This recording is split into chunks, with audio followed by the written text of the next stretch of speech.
Bonjour, dans les évangiles, le Seigneur Jésus-Christ nous encourage à prier et à prier constamment. À un moment, il encourage les disciples à prier pour que le Seigneur envoie dans la moisson des ouvriers. Mais il peut arriver dans nos vies où parfois on n'a pas envie de prier. Peut-être ça vous arrive souvent au début de notre vie chrétienne, de notre marche avec Dieu, ou parfois lorsqu'on est fatigué ou alors on traverse des moments difficiles. Et aujourd'hui, on veut vous aider à pouvoir prier. Peut-être vous avez des difficultés en ce moment, des souffrances. Le Seigneur et le Saint-Esprit veut vous aider dans la prière. Et aujourd'hui, c'est encore une joie pour moi de recevoir le pasteur Marcelo. Je me souviens, il y a peut-être 2-3 ans maintenant, j'étais dans mon lit un soir et le Saint-Esprit me dit appelle le pasteur Marcelo pour savoir comment ça va. Et bon, j'aime pas téléphoner, moi. Je téléphone jamais, à part mes parents. Mais sinon, c'est des audios, des messages. Et surtout, des pasteurs, je suis pas trop... voilà, c'est pas trop mon truc. Mais le matin, je suis en train de prier dans mon sous-sol. Et là, à nouveau, ça revient. Appelle le pasteur Marcelo. Je l'ai appelé. C'est comme ça que notre amitié est née, d'une manière très, très simple. Et c'est une grâce de t'avoir dans Prière Inspirée. Alors, je te laisse toute la place. Merci d'avoir appelé. Oui. Merci vraiment de m'avoir reçu et vraiment, je passe des merveilleux moments ici, remplis de la présence de Dieu, de la gloire de Dieu. Et vraiment, cette œuvre est une œuvre bénie. Ce n'est pas seulement une chaîne de télévision, je vous assure, vraiment, c'est une église, c'est un ministère. Quelle onction, quelle présence de Dieu. On sent vraiment l'approbation de Dieu. Que Dieu soit glorifié. Et vous qui priez pour cette chaîne de télé, continuez, priez encore. Vous ne pouvez savoir à quel point elle est ointe pour la francophonie et pour le monde. Prions. Seigneur Dieu de gloire, je prie que tu bénisses cette parole. Je demande la plénitude de ton esprit. Je demande, Père éternel, la capacité de communiquer ce que tu as déposé dans mon esprit et dans mon cœur, afin d'aider un homme, une femme qui n'arrive plus à prier.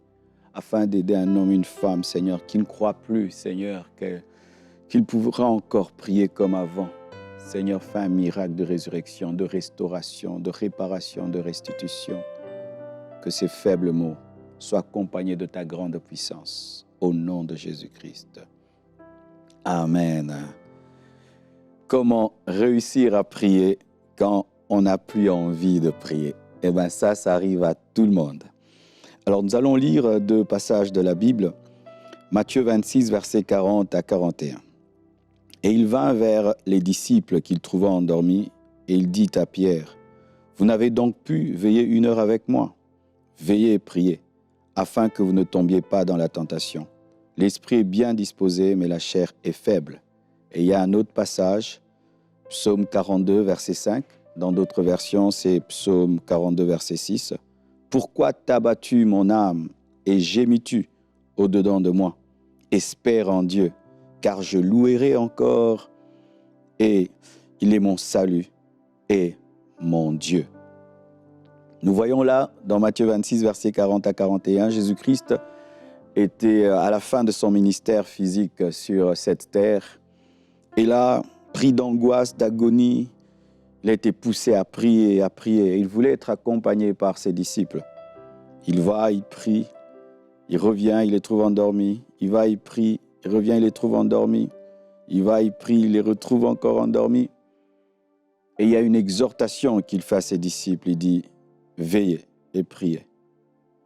Et il dit encore, la chair est faible, mais l'esprit est disposé. Donc, il y a une dimension dans l'homme qui est charnelle et une autre dimension qui est spirituelle. La chair est opposée à la prière. La chair est opposée au monde de Dieu. Mais l'esprit est disposé. La chair est faible, l'esprit est fort. Alors, quand on n'a pas envie de prier en soi, c'est lorsqu'on ressent la chair qui est faible. C'est la chair faible qui a empêché Pierre et les autres apôtres à prier. Et c'est la chair aussi qui s'oppose à la prière en toi. La chair a un dégoût pour la prière. Lorsque tu dis à la chair, on va prier, il y a un dégoût. Tu as sommeil, tu te grattes, ça chatouille de partout. Et quand je dis chair, ce n'est pas d'abord ton corps, c'est d'abord la mauvaise partie de ton âme, cette partie dans l'homme qui est déchue, cette partie dans l'homme qui est attirée par le mal et par le péché. Et c'est cette partie dans l'homme qui influence aussi le corps. Alors Jésus dit, l'esprit est disposé. Qu'est-ce qu'il voulait dire? C'est dire que vos corps ne se soumettent pas à la chair, mais permettez à vos corps d'être soumis à l'esprit, que l'esprit domine en vous. Et lorsque ton esprit domine en toi, ton esprit soumet ton âme rebelle et soumet ton corps. Lorsque je dois m'agenouiller et prier, mon âme rebelle s'oppose. Mais quand mon esprit est fortifié dans la prière, mon esprit peut dominer mon âme rebelle et soumettre mon corps, le mettre à genoux, et ma bouche va s'ouvrir. Et c'est de cela dont parle David. Il dit, « Pourquoi t'as battu mon âme ?» David parle à lui-même, à cette partie de notre âme qui s'abat, qui se décourage, qui n'a pas envie de prier. Pourquoi gémis-tu au-dedans de moi? Espère en Dieu. Il exhorte son âme, il s'exhorte lui-même, il exhorte son âme. Et il dit, « Car je louerai encore. » Son esprit louera, parce que son esprit croit que le salut est en Dieu. Première chose, si tu veux prier, quand tu n'as pas envie de prier, sache que ça arrive à tout le monde, même à moi. Il m'arrive aussi des fois de ne pas avoir envie de prier, même si je suis pasteur, ça me fait maintenant aujourd'hui 25 ans de ministère, mais je peux te dire que des fois, je n'ai pas envie de prier. J'ai envie de me reposer, j'ai envie de faire une grasse matinée, j'ai envie de consommer le dépôt des prières. Ça m'arrive à moi aussi. Et ça arrive à tout chrétien. Aucun chrétien ne te dira que jamais une seule fois, il n'a pas eu envie de prier. Mais ce n'est pas parce que tu n'as pas envie que tu n'as pas envie. En soi, vous êtes deux. Il y a ton âme qui ne veut pas, mais ton esprit veut. N'est pas avoir envie de prier. C'est charnel, c'est naturel, c'est humain. Parce que l'homme n'aime pas les choses spirituelles. Mais si tu t'arrêtes là, sache que tu vas échouer. Jésus-Christ qui a prié toute la nuit, lorsqu'il s'est tenu face à sa destinée, il a accepté la croix. Mais les disciples qui ont refusé de prier ont régné. Pierre a régné Jésus-Christ. Pourquoi? Sa chair avait dominé son esprit et son esprit ne pouvait pas tenir face à la destinée parce que son esprit était faible. Reconnaître que ça arrive à tout le monde. Ne pas tomber dans la culpabilité et dire « Ah, j'ai pas envie de prier, donc j'ai des démons, j'ai abandonné Dieu. » Non, la chair est faible. Mais même si elle est faible, tu peux prier en la soumettant à ton esprit. Un autre secret, il ne faut pas écouter ta chair. Sincèrement, j'aimerais te dire la vérité. Je n'ai pas besoin de sentir l'envie de prier pour prier. Je commence à prier, l'envie viendra. Il m'arrive de prier, j'ai vraiment très envie de le faire. Mais quand je n'ai pas envie de prier, je n'écoute pas ma chair. Je n'écoute pas mon âme. Je lui impose la volonté de Dieu, comme on dit, je louerai le Seigneur. Les hommes de ce monde disent ceci, que l'appétit vient en mangeant. Lorsque tu étudies le tabernacle, tu vas voir qu'il y avait le parvis, le lieu saint et le lieu très saint. Et plus on évoluait, plus les choses devenaient très spirituelles. Au niveau du parvis, la lumière du soleil éclairait l'homme. Au niveau du lieu saint, c'était le chandelier. Mais dans le lieu très saint, c'était la gloire de Dieu. C'est-à-dire, plus le sacrificateur évoluait dans le tabernacle, plus il devenait spirituel. Et quand nous commençons à prier au départ, nous prions dans le parvis, le corps. Tu as sommeil, tu es fatigué, tu as conscience de tout ce qui se passe autour de toi. Mais ce n'est pas parce que tu passes par cette étape que tu dois t'arrêter. Ne t'arrête pas au parvis, il y a aussi le lieu saint. Le lieu saint de l'homme, c'est son âme. Et dans l'âme, il y a des émotions. Quand tu persévères malgré la fatigue, tu as sommeil, tu continues. Tout d'un coup, ton âme commence à participer. Tu as de la joie, tu as de la paix, tu peux pleurer, tout le reste. Mais ne t'arrête pas là, il y a plus que cela. Et quand tu persévères, c'est l'esprit. Là, c'est une intimité profonde. C'est une intimité où même même si tu ne parles pas, tu restes silencieux devant Dieu. Des heures et des heures, tu ne dormiras pas parce que tu es happé par la gloire de Dieu. Mais commencer faible ne veut pas dire que tu resteras faible. Persévère, continue. Et il y aura une brèche spirituelle qui va s'ouvrir. Et puis encore une autre. Et puis encore une autre. Je me souviens, il fut un temps, pour que je prie sans dormir, il fallait que je bouge, il fallait que je marche et que je crie. Parce que si je n'osais pas le faire, je dormais. Mais aujourd'hui, je peux m'asseoir calmement et rester silencieux devant Dieu. Murmurer, parler en langue lentement et passer des heures et des heures. J'ai grandi. Tu sais pourquoi tu n'as pas envie de prier? Il se peut que tu viennes de te convertir. Tu es encore un enfant dans les choses de Dieu. J'ai un petit bébé d'1 année. Des fois, on veut lui donner le lait, il ne veut pas manger. On lui donne la bouille, il ne veut pas manger. Mais je remarque que Blanche insiste toujours.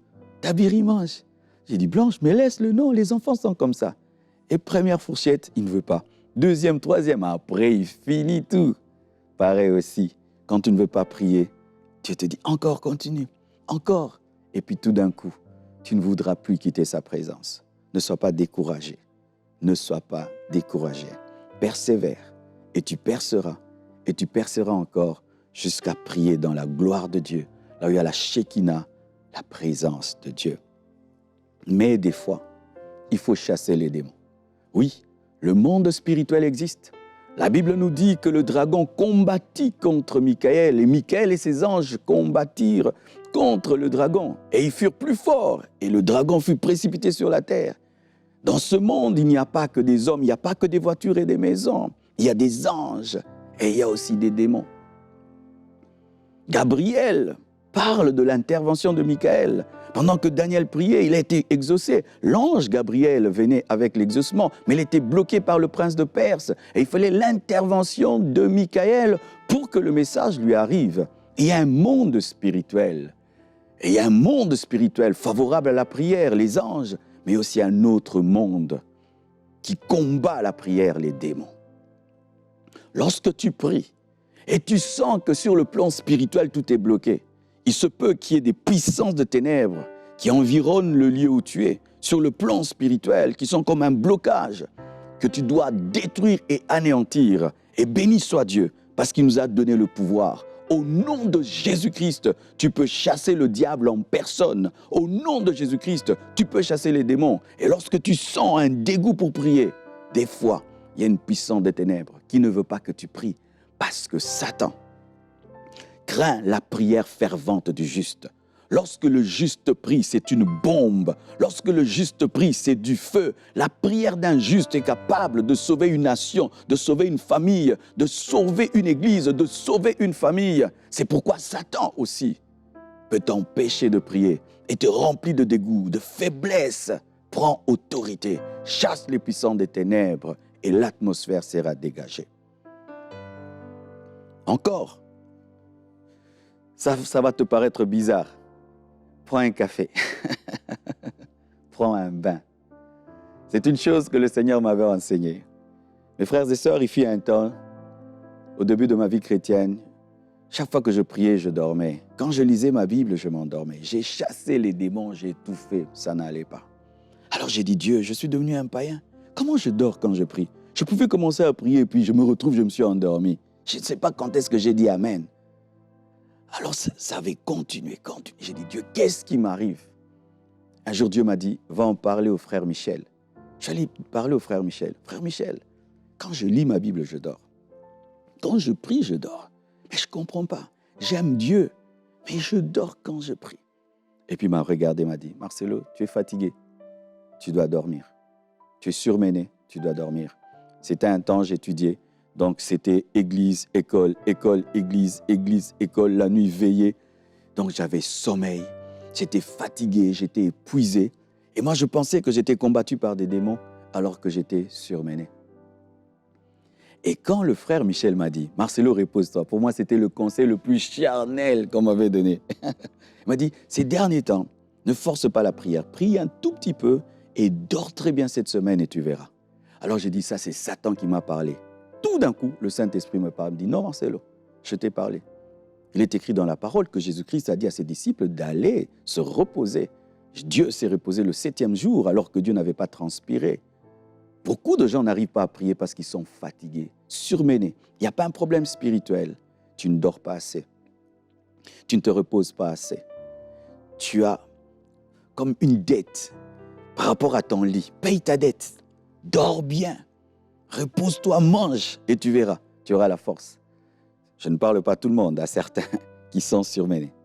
Et lorsque j'ai fait 3 jours où je priais peu, mais je dormais beaucoup, après 3 jours, j'ouvrais ma Bible et je ne dormais plus. Je priais 1 heure, 2 heures, 3 heures, 4 heures. J'étais surmené. Sachez ceci, que l'homme qui est fatigué, surmené, ne peut pas combattre Satan. Un esprit surmené ne peut pas discerner les choses. Beaucoup de jeunes, et là je sens que je dois dire quelque chose. Beaucoup de jeunes sont surmenés spirituellement et même intellectuellement. Ce sont ces jeunes qui vont de convention en convention, d'église en église. Dans ton église, il y a un programme mercredi, vendredi et dimanche. Mais qu'est-ce qui se passe? Lorsqu'il n'y a pas culte dans ton église, tu te débrouilles toujours à faire quelque chose. Tu vas dans une autre église lundi, tu es dans une autre veillée mardi, mercredi, tu es dans ton église, jeudi, tu as un jeûne, vendredi dans ton église, samedi, tu es dans une convention, dimanche matin dans ton église, dimanche soir dans une autre église, tu es à l'université, tu travailles.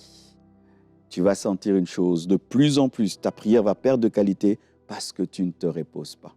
Pourquoi les églises élaguent leur programme, faisant qu'il y ait des fois des vides? C'est pour permettre aux fidèles de se reposer, avoir du temps aussi pour dormir, avoir du temps pour manger. Mais lorsque tu te satures et tu oublies que tu as un corps, sache que tu vas avoir le dégoût de la prière parce que Satan va t'attaquer parce que tu es trop fatigué et même ta propre chair ne pourra pas se tenir longtemps devant Dieu parce qu'elle est épuisée.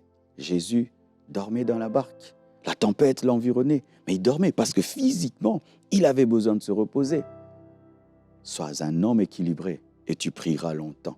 Il y a un temps pour prier, il y a un temps pour dormir, un temps pour dormir, un temps pour prier, un temps pour jeûner, un temps pour manger, un temps pour manger et un temps pour jeûner. Alors, mes frères et sœurs, voici une autre chose qui va t'aider à sortir du dégoût de la prière, c'est que tu dois sortir de la monotonie. Toute relation monotone devient dégoûtante. Si même je vais dans un restaurant qui prépare bien et que chaque fois je demande le même plat, un jour, je ne veux plus désirer aller dans ce restaurant, même si la qualité de la nourriture est bonne. Il en est de même. Lorsque tu pries toujours de la même manière, au point où quand tu commences à prier, même les anges savent ce que tu vas dire. Il va commencer là et il finira là. Tu pries toujours pareil. Quand je priais dans une assemblée, on avait un frère qui avait toujours le même verset, toujours la même prière, au point où on lui avait donné le nom de sa prière. Tu pries toujours pareil. Tu commences toujours là et tu finis là. C'est pourquoi tu es lassé, parce qu'il n'y a pas de nouveauté. Il est écrit dans la parole même, chanter à l'Éternel un cantique nouveau. Dieu réclame un cantique nouveau. Sais-tu qu'au ciel, tu auras un nom nouveau? Sais-tu qu'au ciel, Jésus aura un nom nouveau? Oui. Tu dis Jésus, Jésus, au ciel, Jésus aura un nom nouveau. Tu auras un nom nouveau. Dieu, c'est un Dieu de nouveauté. On nous parle de la nouvelle Jérusalem céleste, de la nouvelle terre, des nouveaux cieux. Un jour, tu viens, tu chantes. Un autre jour, tu chasses les démons. Un autre jour, tu te prosternes. Un autre jour, tu danses même dans ta chambre. Ouais. Essaye ça. Danse dans ta chambre. Tu chantes, tu danses dans ta chambre. Ça va tellement transformer tes moments de prière que tu vas encore désirer y aller. Brise la monotonie. Sachez ceci, que prier, c'est dialoguer avec un amoureux. Prier, c'est dialoguer avec son époux. Si dans nos relations avec nos époux et nos épouses, nous brisons la monotonie, nous ne faisons pas toujours les choses de la même manière, pourquoi avec Dieu, tu fais toujours pareil? Tu commences toujours là et tu finis là. C'est pourquoi tu es dégoûté. Amène de la nouveauté. Essaye de prier avec un piano. Essaye de prier avec une belle musique. Essaye de chanter avant de prier. Essaye de danser. Parlons d'autres langues, certains même. Vous parlez en langue seulement à l'église. Mais à la maison, vous ne parlez pas en langue. Le parlant d'autres langues ne nous est pas donné pour les cultes à l'église d'ailleurs. Le parlant en langue est donné pour les prières personnelles. Lorsque vous lisez Paul dit quoi? Que lorsqu'il prie à la maison, il prie plus que tout le monde en d'autres langues. Mais lorsqu'il est dans l'assemblée, il préfère parler en intelligence. Mais aujourd'hui, nous prions plus en langue à l'église et peu à la maison. Prie beaucoup en langue à la maison. Prie beaucoup en langue dans tes moments secrets. Brise la monotonie. Amène l'innovation. Et cette innovation, elle est produite par le Saint-Esprit. Jamais un homme dirigé par le Saint-Esprit priera toujours de la même manière. Jamais un homme dirigé par le Saint-Esprit fera toujours les choses de la même manière. Regarde la diversité de la faune et de la flore. Combien il y a d'animaux, combien il y a des plantes, des diverses couleurs. Tu es un Dieu de diversité. Et quand tu es dirigé par le Saint-Esprit, tu ne feras pas toujours pareil. Sors de la monotonie et tu auras encore envie de prier. Mais pour finir, on est souvent dégoûté de la prière lorsqu'on est dégoûté de Dieu. Lorsque je cesse d'aimer Dieu, je n'ai plus envie de lui parler. Lorsque je cesse d'aimer quelqu'un, je n'ai plus envie de lui parler. Des fois, c'est le péché, un manque de sanctification, quelque chose dans ta vie que Dieu te reproche. Car la Bible nous dit que le péché nous sépare de Dieu. Et lorsque tu pèches et tu demeures dans un péché, le Saint-Esprit te reproche. Tu refuses de te repentir. Alors quand il te faudra prier, tu ne voudras pas. Pourquoi? Parce que la prière va te culpabiliser. Lorsque tu vas t'approcher de lui pour l'adorer, il va te dire non, il y a telle chose dans ta vie. Quand tu viendras pour demander, il va te dire non, tu dois arrêter telle chose. C'est pourquoi tu ne veux plus prier, parce que tu ne veux pas te séparer d'un péché. Répands-toi, sanctifie-toi.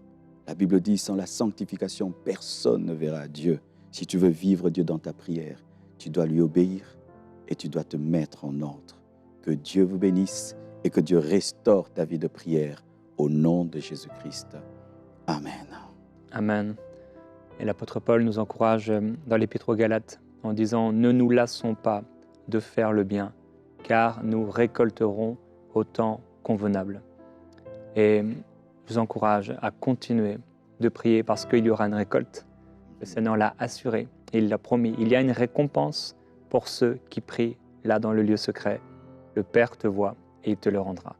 Rendons grâce au Seigneur parce qu'il nous relève spirituellement et il nous fortifie. Seigneur, nous voulons te remercier et te glorifier parce que tu relèves celui qui est faible. Tu ne le rejettes pas, tu ne le méprises pas, mais tu relèves l'Église. Et tu relèves aujourd'hui quelqu'un qui ne réussissait plus à prier. Tu relèves la vie spirituelle d'une femme, d'un homme qui depuis longtemps ne s'est plus réveillé pour prier, qui depuis longtemps est passé à côté de son lieu de prière. Il y avait un endroit de prière, il y avait un lieu où il aimait aller, où elle aimait aller. Depuis longtemps, elle l'a abandonné, il l'a délaissé. Mais par ton esprit, Père, nous prions que le Saint-Esprit en eux puisse ressusciter ce zèle, ce désir, et que là, ils puissent vivre des temps forts, des temps glorieux. Nous prions qu'ils ne se lassent pas, mais qu'ils continuent d'élever leur prière vers toi, et qu'ils vivent des temps forts dans ta présence, et une récolte qui les encouragera. Père, nous prions pour des âmes sauvées, nous prions pour des fruits abondants, nous prions pour des récoltes surnaturelles. Père, merci également pour cet équilibre si important. Tu as dit que tu donnerais du repos à ton peuple. Tu l'as encouragé à se reposer. Tu as voulu un jour de sabbat. Et Père, que de la même manière qu'on a besoin de se reposer au niveau du travail, il y a aussi un temps de repos pour l'âme, un temps de repos pour l'esprit. Et Père, je prie pour ton peuple, alors qu'on a entendu ces personnes qui vont de réunion en réunion constamment, au point où parfois c'est simplement du faire, il n'y a plus de vie. Père, je prie pour cet équilibre dans la vie de nos frères, nos sœurs, afin que quand ils prient, ce soit vraiment poussé par l'amour, ce soit dans un vrai désir, il y ait de la vie qui sorte, et que ce ne soit pas juste une routine religieuse, des œuvres religieuses qui ne mènent à rien. Seigneur, merci parce que tu ressuscites, tu réveilles, comme tu l'as fait de Cyrus, tu réveilles dans leur esprit une soif et une faim nouvelle, au nom de Jésus-Christ. Oh Seigneur Dieu, je prie pour tous ceux qui traversent des moments de dépression. Je prie, Seigneur mon roi, pour tous ceux qui traversent des moments, Seigneur, de burn-out. Je prie, Père éternel, mon Dieu, pour ceux qui sont fatigués au niveau de l'âme, au niveau de l'esprit. Je demande une guérison intérieure. Je demande une restauration. Je demande un équilibre. Je prie, Père éternel, pour ceux qui même sont attaqués par des esprits de folie. Tellement, Seigneur, qui ne se reposent pas. Tellement, Seigneur, qui sont, Seigneur Dieu de gloire, dans une activité excessive, poussée par les démons, afin de détruire leur vie. Je demande la sagesse et la maturité. Je prie, Père éternel, mon Dieu, pour ceux qui demeurent dans le péché, mais qui veulent à la fois beaucoup prier. Je prie pour tous ceux qui désirent ardemment avoir une vie de prière, mais sans sanctification. Je prie, Seigneur, pour la conviction de péché. Je demande la repentance, Seigneur. Je demande, Père éternel, un réveil. Ouvre leurs yeux. Que la prière est une relation. La prière est une communion. La prière est un dialogue. Seigneur Dieu de gloire, amène à toi et ramène à toi ceux qui se sont livrés au mal et au péché, mais qui n'arrivent plus à se relever.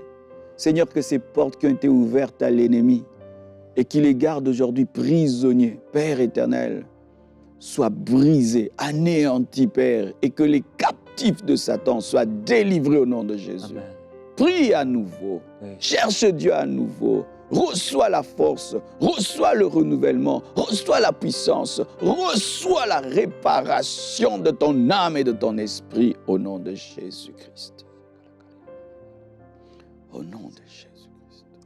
J'ai vu une femme avec c'est une image, un bâton sur la tête et je ne voulais pas vraiment voir ce que c'était. J'ai dit, mais Seigneur, c'est quoi? Parce qu'en fait, c'était comme une ventouse, vous savez, les ventouses qu'on utilise pour déboucher les toilettes. Et il y a une personne, vous êtes une femme, et en fait, à l'intérieur, c'est bouché. C'est bouché dans votre âme. Et c'est pourquoi vous n'arrivez plus à prier. Il y a des choses qui ont bouché votre âme. Je ne sais pas si c'est la colère, l'amertume, si c'est des blessures que vous avez reçues et des paroles, mais en tout cas, il y a une accumulation de choses mauvaises. Et maintenant, votre âme est comme bouchée. Vous aimeriez, mais vous ne réussissez pas. Et je prie pour votre libération et votre délivrance. Et s'il y a quelque chose que votre cœur vous dit auquel renoncer ou que vous devez pardonner, que vous puissiez le faire dans ce temps de prière pour que l'ennemi n'ait aucun droit dans votre vie. Père, je veux te remercier et te glorifier. Cette image, c'est l'image, je crois, de plusieurs personnes qui sont dans leur âme bouchées parce qu'il y a eu des choses que l'ennemi a laissées. Peut-être qu'eux-mêmes ont accepté de faire et il y a des mensonges, il y a des choses qui sont là et comme dans une canalisation, ça bouche la canalisation, ça bouche l'eau pure qui lave, ça bouche cette intimité. Alors qu'au nom de Jésus-Christ, cette âme soit débouchée par la puissance de Dieu. Que cela soit libéré maintenant par ton Esprit, Seigneur. Merci pour la puissance de ta parole et la puissance de la vision. Je te glorifie et je te remercie. Et je déclare que l'âme de ces personnes, l'âme de cette femme, est libérée maintenant. Au nom de Jésus-Christ. Par une puissance surnaturelle. Au nom de Jésus-Christ. Seigneur, tu libères et ça se débouche maintenant. Ça saute comme le fait une bouteille maintenant. Ce bouchon saute au nom de Jésus-Christ.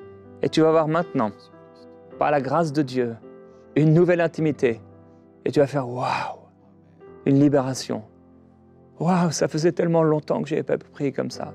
Waouh, c'est tellement extraordinaire. Oh Seigneur, merci. Et tu vas être tellement reconnaissante à Dieu. Reçois ce miracle. Reçois cette délivrance dans le nom du Seigneur Jésus-Christ. Ça va être glorieux et tu vas revivre, respirer à nouveau. Et tu vas vivre des temps en intimité merveilleux avec celui que tu aimes.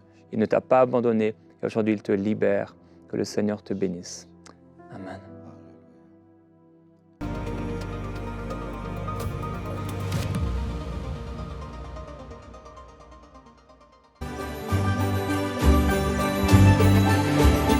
Dans la ville de Capernaum, la rumeur grandit. On apprend qu'un homme nommé Jésus arrive en ville. Ce qui est bien avec Jésus, c'est qu'il parle à tout le monde, petit et grand. Et il paraît qu'il a des pouvoirs extraordinaires. Jésus est arrivé! La nouvelle se répand jusqu'aux oreilles de la bande des 5. Et là, tout va très vite dans leur tête. Et si c'était la solution? Il faut à tout prix amener leur ami paralysé au plus proche de Jésus par tous les moyens. Ni une ni deux, les voilà sur la ligne de départ. Prenant avec eux maillet, très bien, corde, indispensable. Pieu, ça peut servir. Bouée canard? Non, là, rien à voir. Un ami aux quatre coins du lit, et c'est parti mon kiki, à travers la ville. Il faut trouver la maison où Jésus est allé. Laissez passer! Convoi sanitaire urgent! La foule est tellement compacte que les voilà bloqués. Mince! Si près du but. Il faut trouver un autre itinéraire. Devant? Oh, un bouchon compact. À gauche? On dirait une boîte de sardines. À droite? Encore pire! Faire demi-tour? Hors de question. C'est à ce moment-là que notre ami paralytique a une idée de génie. Les gars, parle-toi! Ici, moi là-haut! Les quatre amis unissent leurs forces et défient les lois de la pesanteur. Alors que Jésus captive la foule par son enseignement, nos amis arrivent à destination. Jésus est là, juste en dessous. Alors ce ne sont pas ces quelques morceaux de bois et épaisseurs de boue séchée qui vont faire obstacle plus longtemps. L'histoire de Jésus et du paralytique.